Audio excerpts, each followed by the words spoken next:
Bonjour, et bien maintenant nous allons corriger l'exercice 30-18. On a 4 points dont on connaît les coordonnées, les points A, B, C, D, et on nous demande dans un premier temps de calculer le produit scalaire AB, scalaire AD. Bon, pour ce faire, je vais d'abord calculer les coordonnées du vecteur AB et les coordonnées du vecteur AD.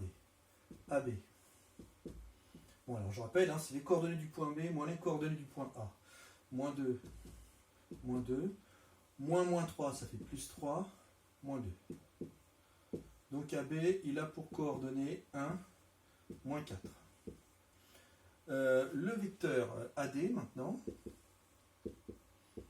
alors ça nous fait 1, 3, les coordonnées du point D, moins les coordonnées du point A, moins 3, ça fait donc plus 3, et moins 2.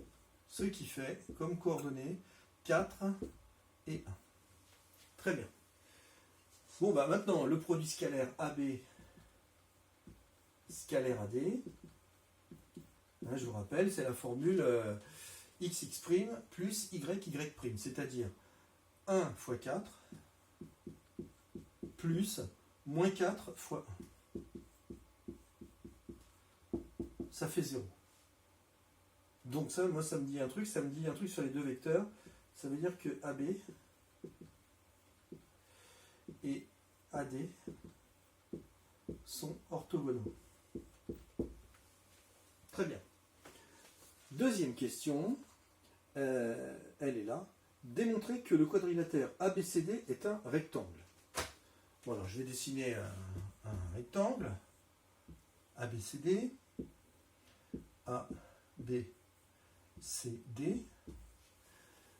Bon, je viens de montrer quelque chose. Je viens de montrer qu'ici, j'ai un angle droit. Parce que les vecteurs AB et AD sont perpendiculaires. Qu'est-ce qu'il me reste à montrer pour pouvoir montrer que cette figure est bien un rectangle?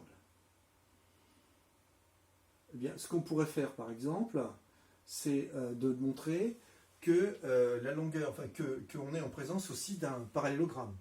Parce qu'en fait, un parallélogramme qui possède un angle droit, il possède 4 angles droits, donc c'est un rectangle. Donc ce que je vous propose de faire, c'est de calculer le vecteur DC, on a déjà le vecteur AB, et on va montrer que ces deux vecteurs sont égaux.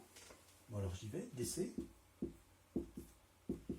DC, donc c'est les coordonnées du point C, c'est-à-dire 2, moins 1, moins les coordonnées du point D, moins 1, moins 3. Ce qui fait 1, moins 4. Et bien ça me montre effectivement que DC est bien égal, au vecteur AB, et AB est perpendiculaire à AD, donc ABCD est un rectangle.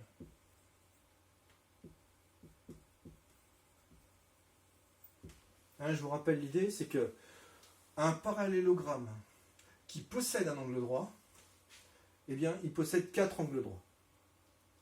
Donc c'est un rectangle. Merci.